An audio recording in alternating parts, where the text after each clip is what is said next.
ഇങ്ങനെ എല്ലാവരും തസ്ബീഹ് ചൊല്ലുന്നു, എല്ലാ വസ്തുക്കളും തസ്ബീഹ് ചൊല്ലുന്നു.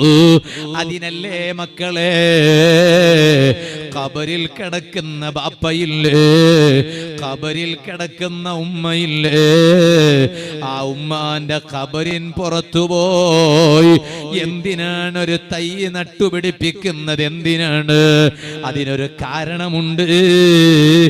ആ തൈ എവിടുന്ന് തസ്ബീഹ് ചൊല്ലുന്നു, അതവിടുന്ന് തസ്ബീഹ് ചൊല്ലുമ്പോൾ അതിന്റെ ചുവട്ടിൽ കിടക്കുന്ന ഖബറാളിയായ ബാപ്പക്കതിന്റെ നേട്ടം ലഭിക്കുന്നു, ഉമ്മക്കതിന്റെ നേട്ടം ലഭിക്കുന്നു. ഭൗതികതയുടെ അതാ ആഴത്തിൽ മുങ്ങിക്കളിക്കുന്ന മക്കളെ, ബാപ്പാന്റെ ഖബറിന്റെ അരികിൽ പോകാൻ നേരം കിട്ടിയിട്ടുണ്ടോ?